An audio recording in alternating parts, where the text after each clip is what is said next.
อันนี้เป็นจารีตหิดหอยบ้านเฮาเมืองเฮาแต่งผ้าเมืองหรือเรื่องล้านนานี่อนุรักษ์รักษาอูม่วนอันเนี้ยคือเสน่ห์ล้านนาเฮาแล้วก็วันที่9นี่ก็เป็นงานสำคัญของหมู่เฮาทั้งหลายที่รับฟังรายการในเครือข่ายขึ้นสีขาวทุกสถานีวันที่9เหลือเวลาแถมอาทิตย์เดียวจากนี้ไปก็แถม8วันต่ออันนะเชิญชวนญาติโยมทั้งหลายมาร่วมกันถ้าคนไหนสละเวลามาได้พอจะมาได้ก็มาร่วมกันปีไหนเฮาก็มาแสดงออกต่อครูบาอาจารย์พระสงฆ์เพิ่นจะได้มีกำลังใจในการจัดรายการในการอู้จาเจ้าแจ้งเฮาก็ได้ยินได้ฟังเจ้าสายบ่ายค่ำตั้งแต่ตื่นมืนตาจนถึงฮอดเข้านอนรับตานอนรับปุ่นน่ะฟังธรรมะนี่วันใดบ่ได้ยินบ่ได้ฟังวันใดเงียบไปห่างไป2 วัน3 วันศรัทธาก็ถามหาปีหนึ่งเฮาก็มาคือกำลังใจซึ่งกันและกันครูบาอาจารย์ได้หันญาติโยมมานักมาหลายก็มีกำลังใจวันใดที่ย่อท้อวันใดที่อ่อนแรงวันใดที่หมดแหงก็จะได้มีแหงต่อสู้มีแหงฮึดขึ้นมาว่าคนเฒ่าคนแก่ศรัทธาเปิ้นฟังอยู่นะมีกำลังใจขึ้นมามีแหงผลักดันมีกำลังใจในการที่จะเผยแผ่ธรรมะเป็นกู้ศรัทธาญาติโยมม่วนอกม่วนใจกันไปอย่างเนี้ยอยู่กันมาเป็น10ปีบางคนก็ฟังกันมาเกือบจะ20 ปีแล้วบางคนก็ฟังมาปีแรกปีนี้บางคนก็กำลังมาฟังปี2 ปีนะบางคนก็ร่วมกันตลอดเนี่ยเข้าอกเข้าใจบ่ต้องอธิบายอย่างนักก็เข้าใจแล้วได้ร่วมกันทำบุญกันม่วนนะอันนั้นญาติโยมทั้งหลายญาติโยมได้หันครูบาอาจารย์พระสงฆ์เปิ้นจัดรายการเปิ้นเข้ากันทุกเจ้าม่วนกันทุกเจ้าสามัคคีกันศรัทธาก็ม่วนใจศรัทธาก็สามัคคีเนี่ยญาติโยมแบบอย่างที่ดีปีหนึ่งเปิ้นก็ฮือสุมากะละวะยกโทษลดโทษเนี่ยตัวเก่าเฮาก็ลดอัตราลงมาลดลงมาแล้วก็เพิ่มเติมกำลังใจเข้าไปคือมีความเคารพนับถือกันพระสงฆ์นี่เปิ้นไหว้กันตามอายุพรรษาศรัทธาได้หันครูบาอาจารย์ก็อุ่นอกอุ่นใจรูปใดตนใดบ่มารูปใดตนใดหายไปก็ง้อมหาถามหาตนนั้นบ่มากะตนนี้บ่มากะอีเป็นอย่างนี้ปีไหนก็ได้ปะกันเตื้อซึ่งทุกสิ่งอย่างนี่มันก็อยู่ที่ความผูกพันกันถ้ามีความผูกพันมีความเคารพนับถือกันเอาก็มีความสุขญาติโยมแถมอย่างหนึ่งก็เฮาได้หันสมณะได้หันพระสงฆ์ถือว่าเป็นมงคลอย่างหนึ่งฉะนั้นวันที่9เนอะญาติโยม9 เมษายนก็เชิญชวนญาติโยมทุกท่านทุกคนต้นรายการนี่ก็จะอู้ไว้ก่อนกำเดียวกลัวจะลืมบางทีอู้ธรรมะไปเพลินไปเหลือเวลาไว้ตั้งใต้ได้อู้ได้จ่าได้ประชาสัมพันธ์เห็นน้อยเดียวก็ตั้งนี้ไปกูเจ้าเนอะอาตมาก็จะมานั่งอู้นั่งจากับศรัทธาญาติโยมเอิ้นเจิญจวนหมู่เฮาท่านทั้งหลายบอกว่าฟังจากที่ไหนเวียงป่าเป้าเมืองฝางลำปางพะเยาเมืองน่านลำพูนเชียงใหม่เนี่ยญาติโยมฟังกันทุกคลื่นทุกสถานีพร้อมกันนี้ก็ขอกราบนิมนต์ครูบาอาจารย์ทุกตนที่จัดรายการบ่มีใบนิมนต์เนอะแต่มีใจไปนะกึดใจได้กึดใจฮอดก็เอามาปีในครั้งหนึ่งศรัทธาเพิ่นจะได้อุ่นใจ เสมือนว่าเฮาเป็นที่ฮู้กันไปเลยนั่นแหละปีในครั้งหนึ่งส่วนงานประจำปีแต่ละวัดเปิ่นก็ทำกันไปบางวัดก็จัด3 เตื้อบางวัดก็2 เตื้ออันนั้นก็แล้วแต่ละงานในรอบปีหนึ่งนะบางวัดก็เริ่มต้นประเพณีแล้วก็มาผ้าป่าแล้วก็มากฐินแล้วก็งานประจำปีนั่นน้อยนี่น้อยมันจึงมีแต่ละวัดอันนั้นก็มีอยู่แล้วทุกวัดก็มีอยู่แล้วนะแต่ว่าที่เขาจะมารวมกันนี่ปีในครั้งนี้ครั้งเดียวเนี่ยญาติโยมคืองานสุมากลวะสะเก้าดำหัวเป็นใจใดถึงต้องจัดที่ต้องจัดนี่ก็เพราะว่าครูบาอาจารย์เปิดก็จะได้สุมากลวะกันตามลำดับอายุพรรษาที่จัดรายการด้วยกันนี่บางทีก็บ่ได้หันกันคำเทื่อปีไหนก็ได้หันกันครั้งหนึ่งแต่ละครั้งเขาก็ต่างคนต่างทำหน้าที่แต่ละตนก็มีหน้าที่ของตัวเองไปนะบางตนก็ทำงานไปแล้วแต่ภารกิจหน้าที่แต่ละวันแต่ละตนไปรับผิดชอบแต่ละวัดไปปีหนึ่งเขาก็มาได้ทำงานร่วมกันพระสงฆ์องค์สังฆเจ้างานเผยแผ่เหมือนกันทำงานร่วมกันเขาก็มาพบปะกันยังความสามัคคีในหมู่สงฆ์ให้เกิดขึ้นความสามัคคีนี่นำมาซึ่งความสุขแล้วตัวญาติโยมเขาเองก็จะมีโอกาสได้ได้พบกันอู้จาสนทนามันก็เป็นความหม่อนอกหม่อนใจของญาติโยมเขาทั้งหลายเองเกิดความสามัคคีกลมเกลียวมีความฮักมีความปรารถนาดีต่อกันเขาจะจังกันเขาจะโคดกันไปเนี่ยหยังเขาจะเกลียดจะโคดกันไปเขาจะอิจฉาริษยากันเนี่ยใดเขาจะอยู่ห่วมกันไปแหมเต่าใดเหี้ยญาติโยมเนาะบ่เปิ้นก็เฮาบ่เฮาก็เขารักกันไว้เถิดเนี่ยเผื่อพรุ่งนี้มีอันเป็นไปชีวิตของเฮานี่มันน้อยนะญาติโยมเทียบกับสัตว์ทั้งหลายเฮาลองมาเทียบพอเนี่ยชีวิตของเฮาเนี่ยน้อยนักเวลาของชีวิตนี่มันแสนสั้นแมงเม่ามีเวลา1 วันมดมีเวลา21 วันป่ากัดนี่มีเวลา21 วันป่าหางนกยุงมีเวลา120 วันกระต่าย 1,825 วันหมาสุนัขมีเวลา 5,475 วันม้ามีเวลา 1,950 วันส่วนมนุษย์เฮานั้นมีเวลาเพียง 25,550 วันเท่านั้น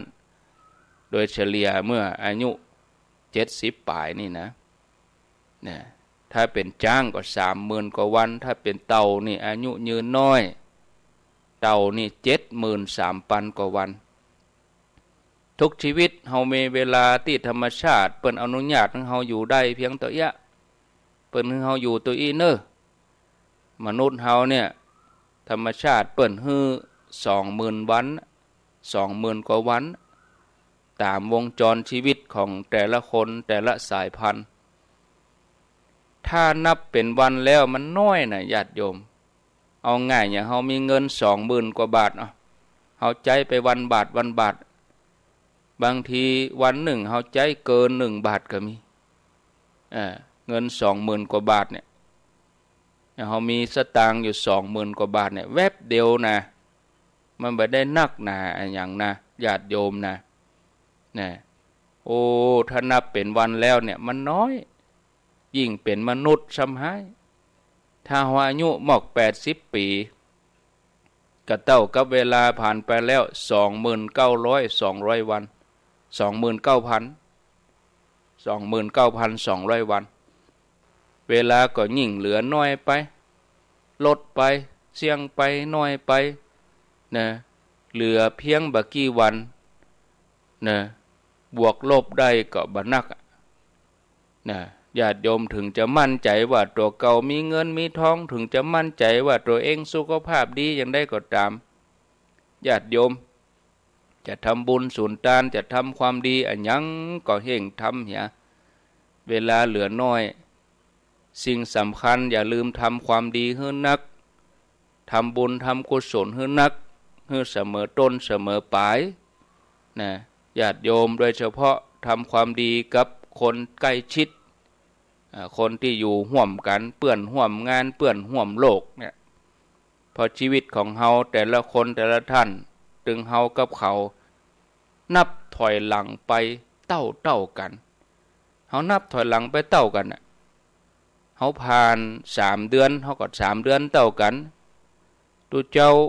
ก็ผ่าน3 เดือนมาแล้วศรัทธาคนฟังก็ผ่าน3 เดือนมาแล้วเต้ากันวันนี้ก็เข้าสู่วันที่1มาก็1เต้ากันนับ1เต้ากัน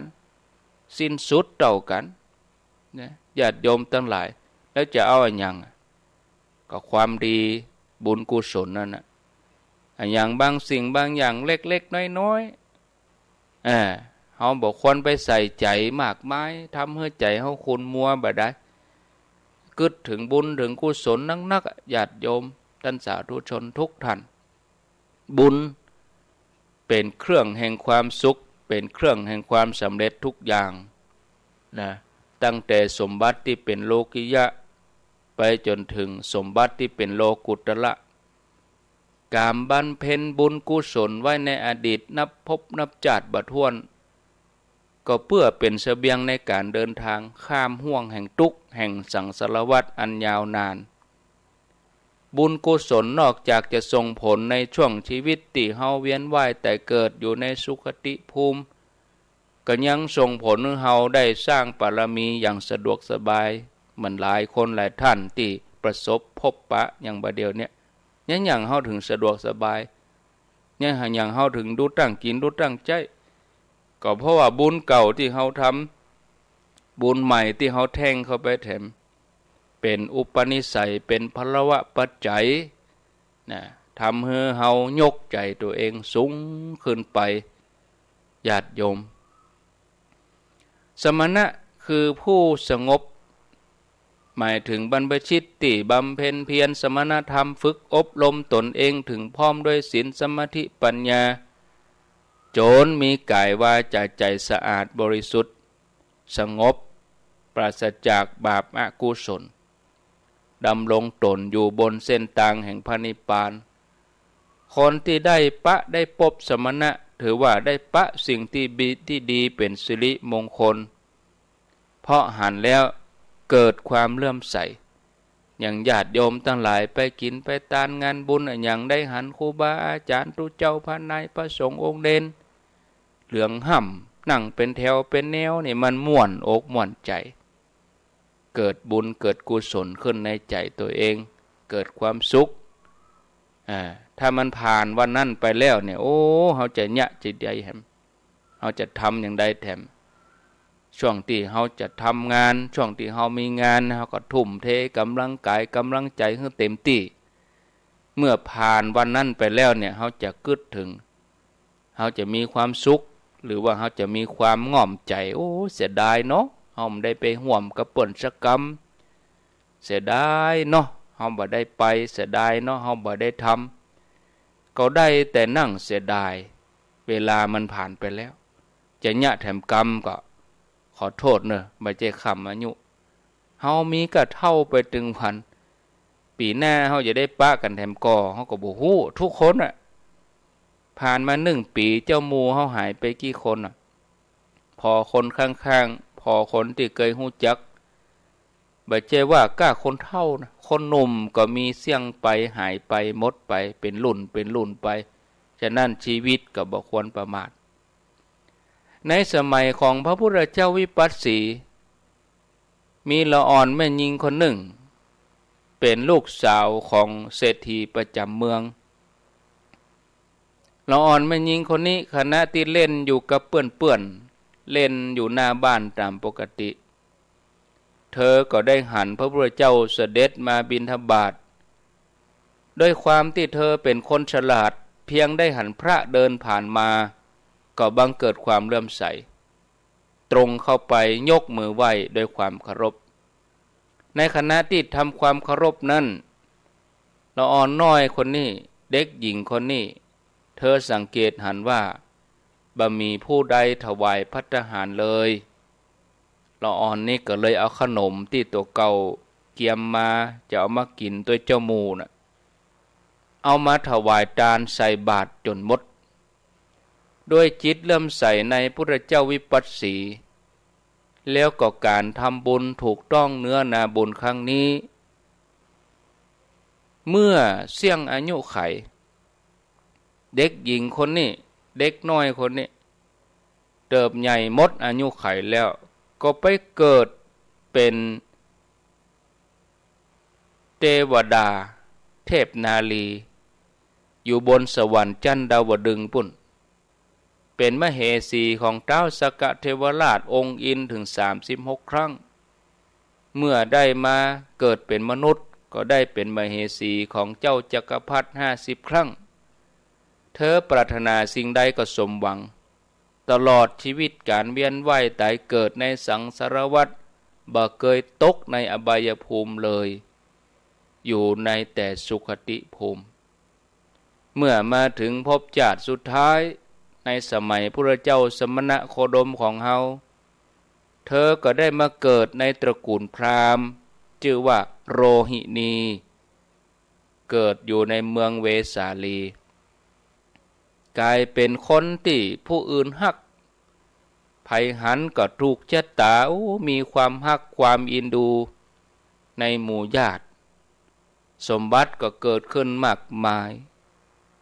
วันหนึ่งเมื่อมีโอกาสได้ไปฟังธรรมในสำนักของภิกษุ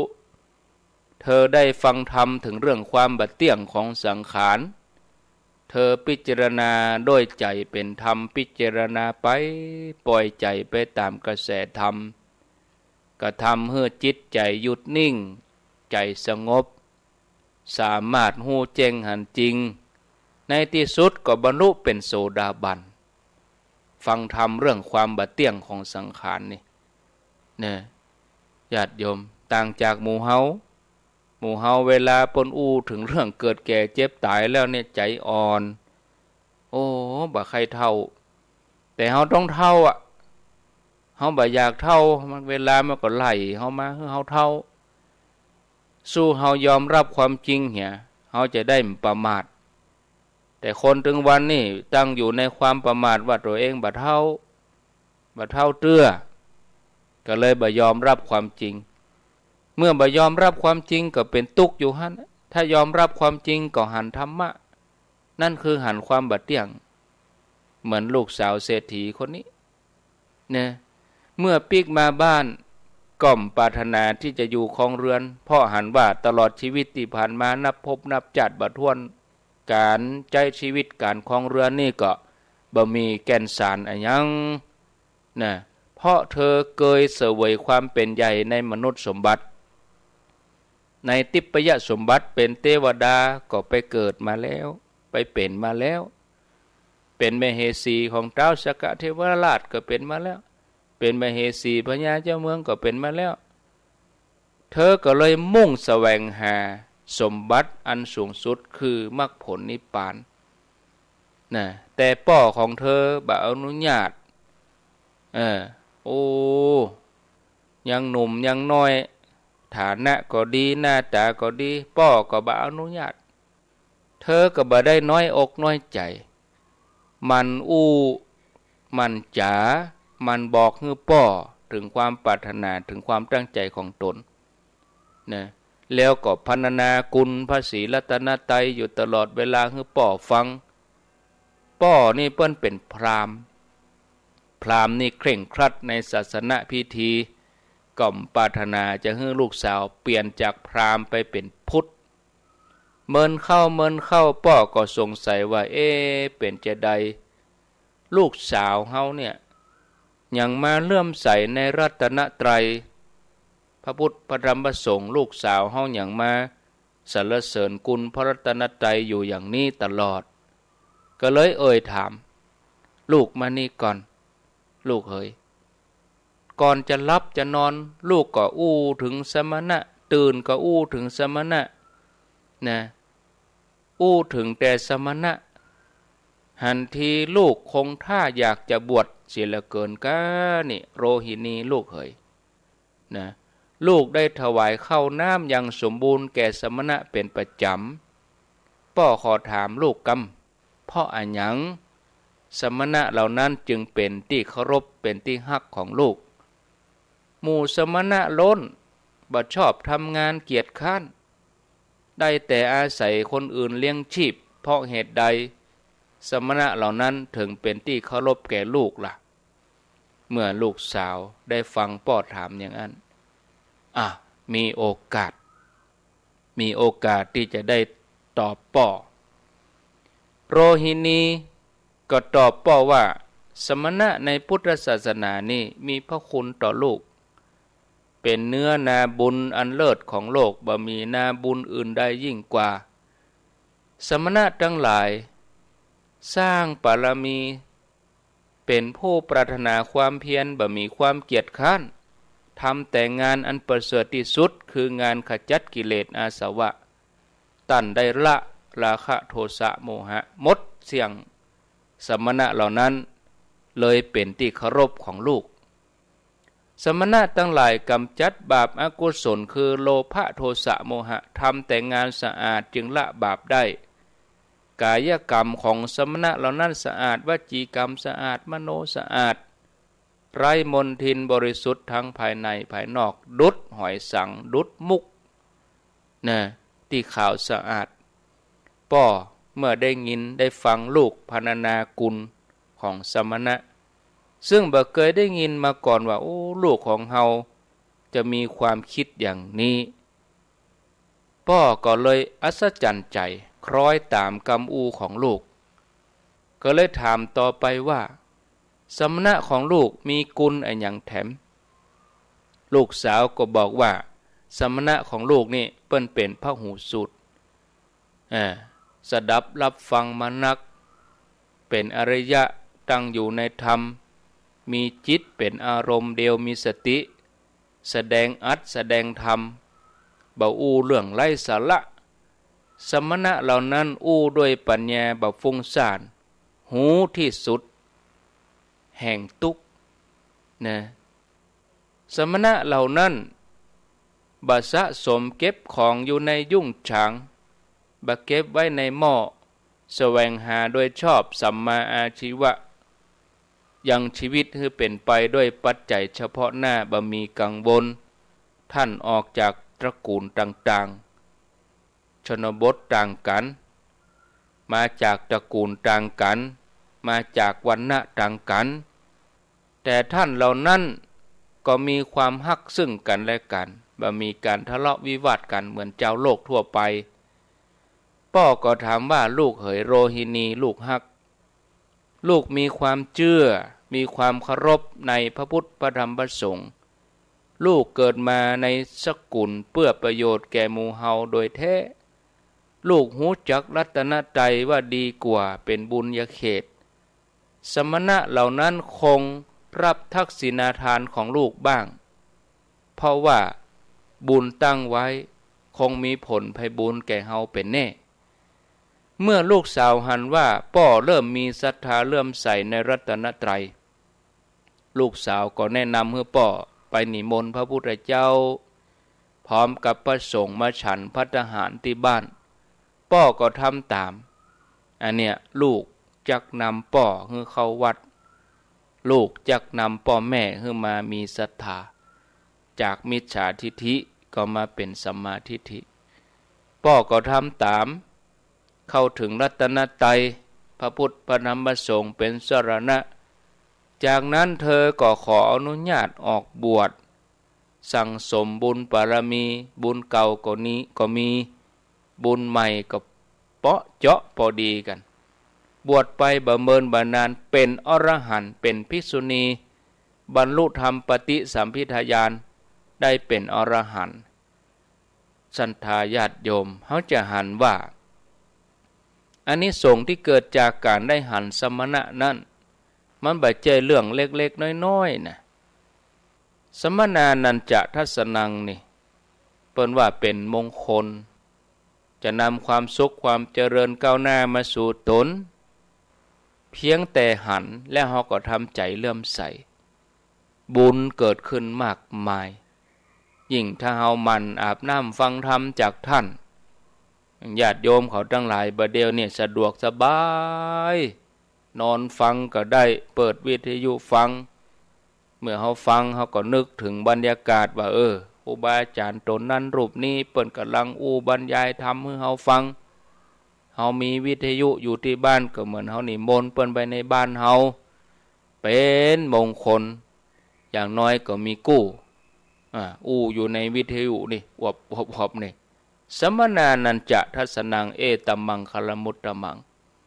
การได้หันสมณะเป็นมังคละมงคลญาติโยมนะฉะนั้นเมื่อเฮาหันแล้วเฮาก็ต้องแสดงความเคารพนะการแสดงความเคารพซึ่งกันและกันนี่ญาติโยมแสดงความเคารพจะได้อย่างเฮาทั้งหลายที่จะมาวันที่9นี่กะญาติโยมทั้งหลายอันเนี้ยคือการแสดงออกประพฤติปฏิบัติอย่างถูกต้องพอเวลาก็5:40อาตมาจะมาให้รายละเอียดงานเสียก่อนเพราะว่าบางสถานีเปิ้นก็รับสัญญาณตึก6 โมงบางสถานีก็ยาวไปจนถึง7 โมงวันนี้อยู่ด้วยกัน2 ชั่วโมงแถมแล้วเนอะเพราะว่ารายการต่อไปปกติทุกวันเสาร์ท่านมหาสมชาตินันทธรรมิโกเจ้าวาดวัดหนองยาวเวียงปะเป้าเปิดจัดรายการทุกวันเสาร์6 โมงถึง7 โมงแต่ว่าวันนี้เปิดติดศาสนกิจ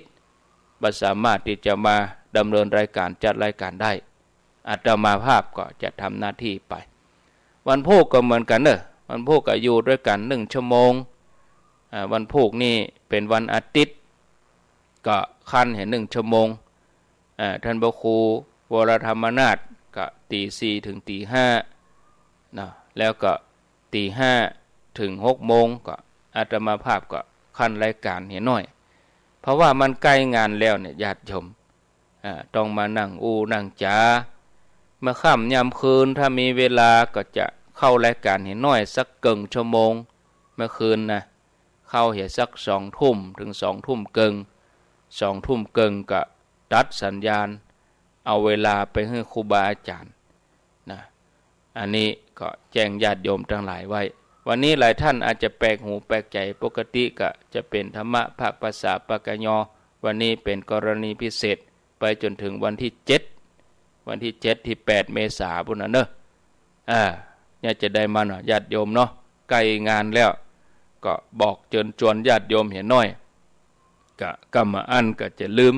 หรือบางอันก็บ่เข้าใจรายละเอียดก็ต้องรายละเอียดงานบางอย่างมันก็ต้องใช้เวลาน้อยได้กว่าญาติโยมทั้งหลายจะเข้าใจนะถ้าคนที่เปิ้นฟังตลอดนี่เปิ้นเข้าใจถ้าคนที่ฟังพ่องบ่ฟังพ่องก็บ่ได้จับใจความอันหยังก็บ่เข้าใจเมื่อบ่เข้าใจก็เก็บความสงสัยไว้อยู่หั่นนะญาติโยมสงสัยอันใดก็ถามกะนะบ่ต้องไปเข้าใจไปเองแล้วก็ไปตีความไปอย่างอื่นสงสัยก็ถามมาถามก็จะได้อธิบายเพื่อขจัดความสงสัยนั่นไปถ้าสงสัยแล้วก็เก็บความสงสัยไว้เหี้ยบ่ถามมันก็เลยลำบากนะเข้าใจไปคนเดียวนะ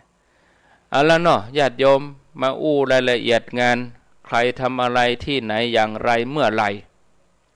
ใครก็คือครูบาอาจารย์ทั้งหลายพระสงฆ์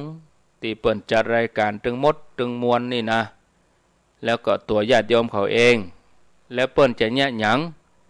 เปิ่นจะจัดงานสืบชะตาสุมากะละวะสะเก้าดำหัวที่ไหนที่พักสงฆ์เหล่ามนทาทิพย์ตำบลดอยหล่ออำเภอดอยหล่อจังหวัดเชียงใหม่แล้วก็แสดงความยินดีโดยเมื่อวันที่30 มีนานี่ศาลาเปิ้นแล้วพอดีศาลาเก็บนั่งลานศาลาเก็บครัวศาลาทาสีอันอย่างแล้วหมดปริปุณังวันที่30 มีนานั่นท่านผู้ว่าราชการจังหวัดเชียงใหม่นะท่านผู้ว่าคนปัจจุบันนี่นะท่านผู้ว่าราชการจังหวัดเชียงใหม่ ก็คือท่านนิรัตน์พงษ์สิทธิถาวรผู้ว่าราชการจังหวัดเชียงใหม่ท่านก็เซ็นหนังสือลงนามประกาศจังหวัดเชียงใหม่เรื่องการสร้างวัดก็อนุญาตให้สร้างวัดขึ้นในพื้นที่ที่เราจะมากันในวันที่9เนี่ยโอ้ก็ถือว่าเป็นข่าวดีอีเนาะ9 เดือนนะญาติโยมทั้งหลายจัดกันที่เนี้ยหลายท่านมาวางศิลาฤกษ์เมื่อ9 เดือนที่แล้วคือปลายปีแล้วนะแล้วมาถึงปัจจุบันนี่เขาก็มาวันที่9บางคนก็มาเดือนแล้วนี่มาตานดวงดาวแกะสลักดาวไม้ประดับหน้าบันแล้ววันที่9นี่ก็ไผที่ฮับกระจกก็ดีไผที่ร่วมบุญอื่นๆปีกย่อยจ่อฟ้าปันลมช่อฟ้าใบละกากะดิ่งปีกย่อยที่เขาแต่งย่องเข้าไปแถมไม่เนี่ยกาศาลาอย่างเดียวมันก็มีศาลาเป็นดุลมันเป็นดุลอยู่หั่นน่ะเขาก็แต่งเติมเข้าไปเพิ่มเติมเสริมต่อกระจกมันก็เป็นกระจกธรรมดาเขาก็เพิ่มกระจกสีเข้าไปราวบันไดเขาก็เพิ่มเป็นตีเตียวคนเท่ารถเข็นขึ้นได้เดิมก็เอาขึ้นข้างเดียวก็เพิ่มเติมขึ้น2 ข้างขั้นใดตั้งหน้าก็แค่เดิมแค่4 เมตรอันนี้เขาขยายเป็น6 เมตร8 เมตรประตูหลังเดิมมีประตูด้านเดียวก็เพิ่มแหม2 ประตูหลังก็เดิมก็เป็นเล็กธรรมดาเอาก็มาเป็นสแตนเลสมันเพิ่มเหล่านี้เล็กๆน้อยๆน่ะเดิมก็กระเบื้องกำปูเอาก็มาเพิ่มเป็นปูกระเบื้องเดิมจ่อฟ้าใบละกาก็เป็นจ่อฟ้าแบบเรียบง่ายๆแบบตั้งใจแบบศาลาไทยเฮาก็เปลี่ยนแปลงเพิ่มเติมเป็นแบบล้านนาเป็นแบบเมืองเฮาหน้ากระดานเดิมก็บ่มี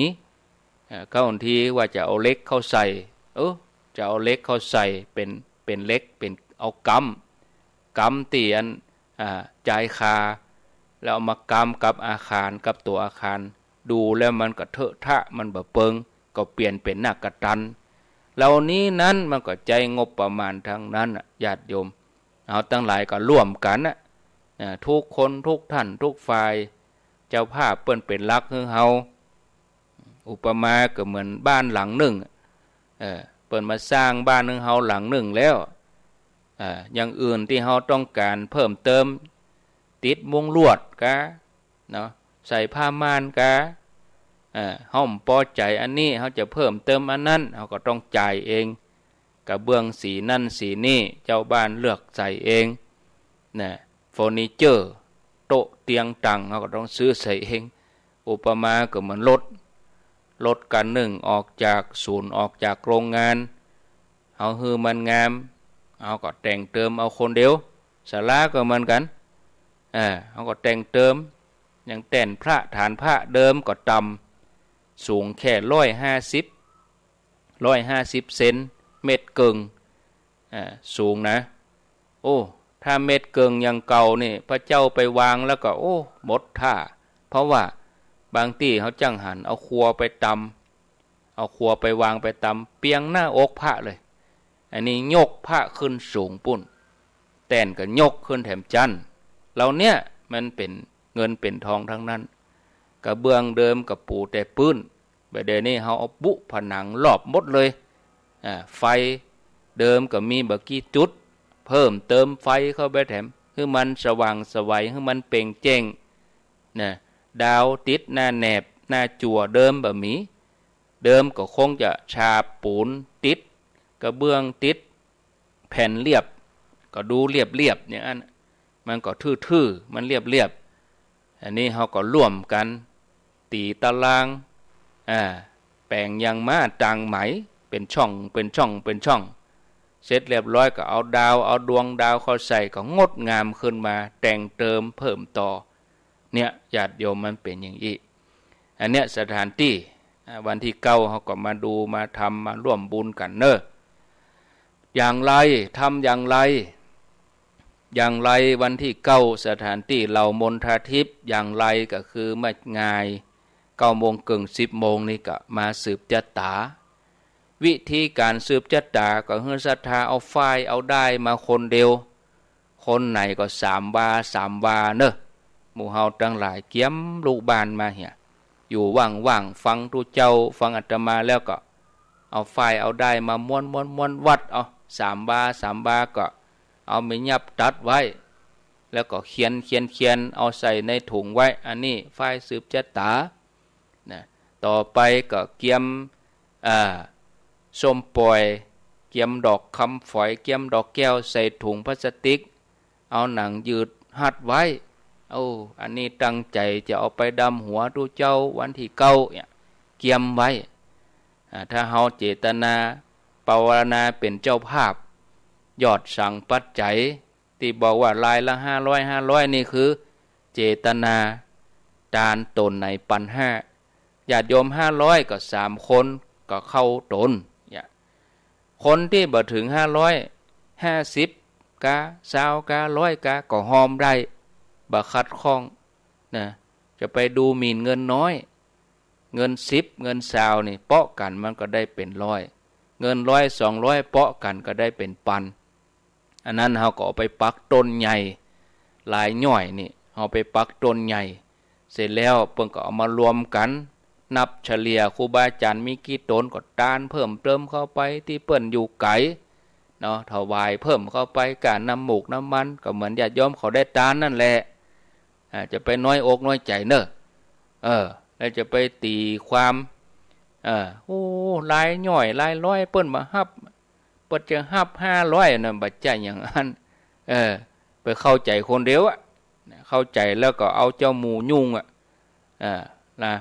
นั้นญาติโยมบ่มีก็ยกมือ10 นิ้วคะแนนมาห่วมเตอะมาห่วมกันบ่ใช่ว่าบ่ได้หอมเปิ้นบ่ฮื้อสืบชะตาตัวอันนี้ก็ตีความหมายผิดไปแถมสืบได้หมดวันนั้นถ่ายทอดเอาวิทยุตัวคนติ่มได้มาก็สืบชะตาอยู่ที่บ้านเอาไฟมัดเสาอากาศแล้วก็มาเขียนหัวได้เหมือนกันนะญาติโยมท่านทั้งหลายอันนี้สืบชะตาวิธีการหอมตาลกับญาติโยมแจ้งเจตนาแล้วท่านที่ฮับนั่นก็ปัจจัยก็บ่ต้องเอาใส่ซองเอาใส่ไม้หีบลูกบ้านมาเลยนะแล้วก็เขียนชื่อถึงลายละ500นั่นน่ะเขียนชื่อใส่กระดาษมกสักยาวสักคืบปลายนี่นะหนากระดาษกว้างก็สักนิ้ว2 นิ้วเขียนชื่อเฮาเข้าไปลูกหลานต้านหาไผแล้วก็เอาเน็บตัวไม้หีบหั่นกำไว้หั่นตอนที่เฮาสืบชะตาเฮาก็กำไว้หั่นน่ะบ่ต้องเอาไปไว้ไหนบ่ต้องเอาฮื้อไผบ่ต้องเอายื่นเฮือตะมาเอามายื่นตะมาก็บ่รับเพราะว่าหยังเพราะว่าเติงเวลาประกาศชื่อก็ลุกมากับพร้อมกับปัจจัยที่บอกไว้นั่นเอามาปักอาตมาจะห้องกำ3เก้าอี้ก็จะจัด3เอาแถวนี้3 คนลุกมาแถวนี้3 คนลุกมาว่าอย่างอีนั่นก็คือเข้าใจกันตามนี้เรื่องปัจจัยที่จะตานนะแล้วก็น้ำขมิ้นส้มปล่อยกับขวดตาลนั่นก็ญาติโยมทั้งหลายน้ำก็เอามาค้นขวดเอามาถึงเขาก็ใส่ขันแก้วทั้ง3ใส่เอาครัวใส่ก๋วยใส่ซ่าแล้วก็เอาน้ำไปถอกรวมกันเอาไปถอกไปรวมกันจะมีตุ่มมีโอ่งมีภาชนะมีถังตั้งไว้เขาก็เอาน้ำใส่แล้วก็เขาก็หักส้มปล่อยจ่งเข้าไปรวมกันนะครัวที่จะเอาใส่ก๋วยใส่ซ่าก็ตามที่เสาะมาหาได้เขามีกี่ชิ้นเขาก็เกี่ยมมาหั่นก๋วยใดที่มันบ่นักเขาก็ไปใส่ก๋วยใดที่มันล้นเขาก็เว้นไว้อันนี้ญาติโยมแล้วก็เป็นไปได้เขาก็เกี่ยมปัจจัยที่เขาจะมาร่วมบุญถ้าเขาตั้งใจจะตานพิเศษครูบาอาจารย์ตัวนั้นตัวนี้ก็รอให้เปิ้นนั่งให้ก่อนเวลาเปิ้นฉันเพลเปิ้นนั่งฉันเข้าเขาบ่ต้องไปศูนย์เปิ้นเขาบางทีก็ตัวเจ้าเข้าก็ได้กินศรัทธาก็คนนั้นก็มาคนนี้ก็มาก็เหลียวโวกเหลียวว่าก็กินบ่อิ่มบ่เต็ม เวลาเปิ้นฉันเพลน่ะจะไปสุ่นเตื้อมันยังมีเหมือนกันลูกหลายงานน่ะครูบาอาจารย์บ่ได้อิ่มกินเต็มฉันเข้ากำลังจะอิ่มจะกินกำลังกินได้กำ2 กำศรัทธาเดี๋ยวมาปั่นป้อนนี่ก่อนนะไหว้มาตรงนี้ไหว้มาตรงนี้ญาติโยมบ่เข้าใจเฮาเปิ้นกินอิ่มเหียก่อนมาตอนเฮาเปิ้นไปนั่งเป็นหยังถ้าเปิ้นนั่งประจำที่แล้วบ่เฮาก็แยงพอ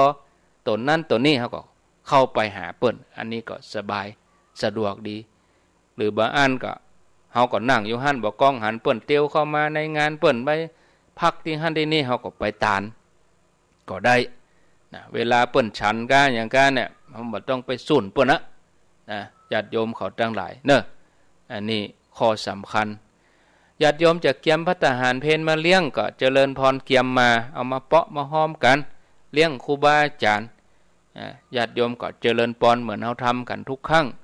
นะไผจะตั้งโรงทานไผจะเอาน้ำมาเลี้ยงก็เลี้ยงหมู่เดียวกันเนี่ยเลี้ยงถึงเปิ้นถึงตัวกินด้วยการม่วนอกม่วนใจเป็นบุญเป็นกุศลตอนบ่ายปุ่นก่อนถึงจะได้ดำหัวแม่งไงนั้นสืบจะตาตอนบ่ายโมงก็ดำหัวครูบาอาจารย์อันนี้ก็คือรายละเอียดญาติโยมต่อไปเหลือเวลาแถม5-6 นาทีก็อ่านชื่อญาติโยมเฉพาะลายใหม่เนอะลายใหม่ที่แจ้งแต่ว่าลายเก่านั่นอ่านนะตั้งนี้ไปก็อ่านลายใหม่ติ๊กจะไปอ่านลายเก่าก็ปุ่นวันพุธแล้วก็วันเสาร์ที่8ปุ่นวันพุธที่5แล้วก็วันเสาร์ที่8จะอ่านถึงเก่าถึงใหม่แต่ตั้งวันนี้ไปอ่านรายใหม่ไปเรื่อยๆนะแต่ว่าวันศุกร์นี้คนใดไม่ได้ฟังก็จะไปตั้งทักท้วงเด้อโอ้เฮาชื่อเฮามีไหนบางทีเปิ้นอ่านแล้วก็เฮาไม่ได้ฟังบางทีตั้งใจฟังอาตมาก็บ่ได้อ่านอีนะเอาไปเวลาก็ไล่โกนไปติ๊กแม่ตรองจิตจิระนันทราพร500 บาทแม่ดาวเรืองวงวันห้องนอดเบียงปะเป้า500 บาทป้อสมัยแม่พิมพาไหมเขียวดงประสัง500 บาทแม่สรินทิพย์บุญเลิศ500 บาทแม่สุแก้วเประกัญญาดงหาดนาค500 บาทนายถนอมนางสายทองชัยมงคลทุ่งเซี่ยว500 บาทแม่กันดาศรีเนตร500 บาทแม่เรนูชัยวงศ์บ้านร่องดอนใจสารปี500 บาทป้อป่าแม่4,000คำจันทร์2แควได้หล่อ500 บาทนางน้ำเพชรทรเทพ500 บาทนางพรพนาปะโยแม่ปานแม่แจ่ม 1,000 บาทป้ออุดมแม่เทียมวันพุทธวงศ์500 บาทนายธนานางจุติพรพุทธวงศ์500 บาทดาบตำรวจรัตนะอาจารย์พรปวีวรรณคำ500 บาทอันนี้ก็ครอบครัวบ้านทุ่งเรดิโอแม่หมายจักแก้วบ้านต้นเพิงหมู่7ตำบลสำรันราชดอยสะเก็ด500 บาท